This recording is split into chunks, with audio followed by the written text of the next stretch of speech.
எல்லோருக்கும் வணக்கம். எல்லாரும் நல்லா இருக்கிறீங்கன்னு நம்புகிறேன். நானும் இங்கே ரொம்ப நல்லா இருக்கேன். இன்றைக்கி நம்ம சேனலில் என்ன ரெசிபி பார்க்க போகிறோன்னா, ஒரு சுவையான ஆரோக்கியமான நோம்பு கஞ்சி எப்படி பண்ணுறதுன்னு தான் பார்க்க போகிறோம். வாங்க இப்போ நம்ம வீடியோக்குள்ளே போயிடலாம். இப்போ நம்ம கஞ்சிக்கு தேவைப்படுற அரிசி பருப்பை ஊற வச்சிடலாம். அதுக்கு நான் இன்றைக்கி பச்சரிசி ஒரு 1/2 கப்பு எடுத்திருக்கேன். அதில் ஒரு 1/4 கப் அளவுக்கு கடலைப்பருப்பு சேர்த்துக்கோங்க. கடலைப்பருப்பு வேணான்னா நீங்கள் பைத்தம்பருப்பு சேர்த்துக்கலாம். அப்புறம் 1 டீஸ்பூன் அளவுக்கு வெந்தயம் சேர்த்து இதை நல்லா வாஷ் பண்ணிவிட்டு ஒரு 1/2 மணி நேரம் ஊற வச்சுடுங்க. இப்போ நம்ம கஞ்சி பண்ண ஆரம்பிச்சிடலாம்.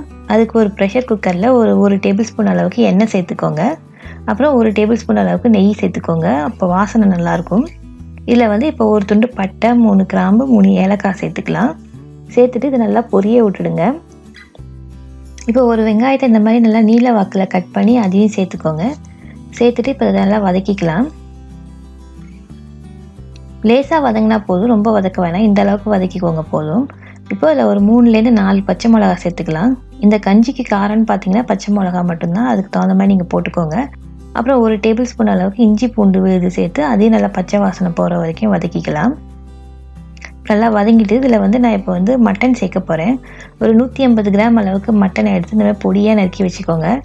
இல்லாட்டி உங்களுக்கு கொத்துக்கறியாக போடணுன்னாலும் நீங்கள் போட்டுக்கலாம். இப்போ நம்ம இதில் கொத்தமல்லியும் புதினாவும் சேர்க்க போகிறேன். ரெண்டும் சேர்த்து 1 கப் அளவுக்கு இருக்கும். அதையும் போட்டு நல்லா வதக்கிக்கோங்க. இப்போ நல்லா வதங்கிட்டுது. இதில் ஒரு தக்காளி இந்த மாதிரி பெருசு பெருசாக கட் பண்ணி சேர்த்துக்கோங்க. அப்புறம் ஒரு கேரட்டையும் இந்த மாதிரி கட் பண்ணி சேர்த்துக்கோங்க. சேர்த்துட்டு இதில் எண்ணெயிலே நல்லா ஒரு 2 நிமிஷத்துக்கு வதக்கிடுங்க. இப்போ இது நல்லா வதங்கிட்டுது. நம்ம இப்போ ஊற வச்சிருக்க அரிசி, பருப்பு, வெந்தயத்தை சேர்த்துடலாம். சேர்த்துட்டு இதையும் எண்ணெயிலே ஒரு 2 நிமிஷத்துக்கு நல்லா வதக்கிக்கோங்க.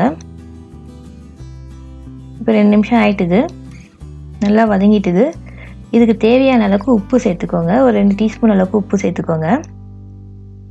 சேர்த்துட்டு இப்போ அதையும் நல்லா மிக்ஸ் பண்ணி விட்டுடுங்க. இப்போ இதில் ஒரு 3 கப் அளவுக்கு தண்ணி சேர்த்துக்கலாம். கஞ்சின்றதுனால நல்லா குழவா வரணும், அதுக்காக கொஞ்சம் கூடவே தண்ணி சேர்த்துக்கோங்க. ஒரு 3 கப் அளவுக்கு தண்ணி சேர்த்து மிக்ஸ் பண்ணி விட்டுட்டு நம்ம மூடியை போட்டு ப்ரெஷர் குக் பண்ண போகிறோம். இப்போ மூடியை போட்டாச்சு. ஒரு 3லேருந்து 5 விசில் வரைக்கும் வேக விட்டுக்கோங்க. நல்லா கறி, அரிசியெல்லாம் வெந்திருக்கணும். இப்போ 5 விசில் ஆகிட்டு திறந்து பார்க்கலாம். இப்போ அரிசி, பருப்பு, கறி எல்லாமே நல்லா வெந்துட்டுது. இப்போ கரண்டியெல்லாம் லேசாக மிக்ஸ் பண்ணி விட்டுக்கோங்க. இது தண்ணி பத்தலை, நம்ம தண்ணி சேர்த்துக்கலாம். இதில் பச்சை தண்ணி சேர்க்கக்கூடாது, சுடு தண்ணி சேர்த்துக்கோங்க.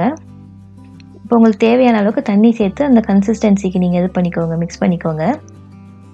இப்போ இந்த மாதிரி வந்ததுக்கப்புறம் உப்பு செக் பண்ணி பாருங்கள். உப்பு பத்தலைன்னா உப்பு போட்டுக்கோங்க.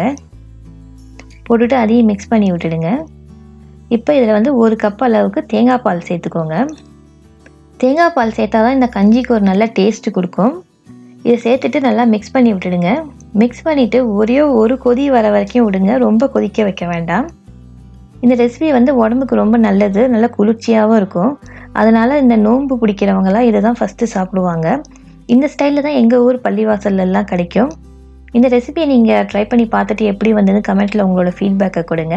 இந்த வீடியோ பிடிச்சிருந்தா உங்கள் ஃப்ரெண்ட்ஸ் அண்ட் ஃபேமிலிக்கு ஷேர் பண்ணுங்கள். இந்த வீடியோவுக்கு மறந்துடாமல் ஒரு லைக் போடுங்க.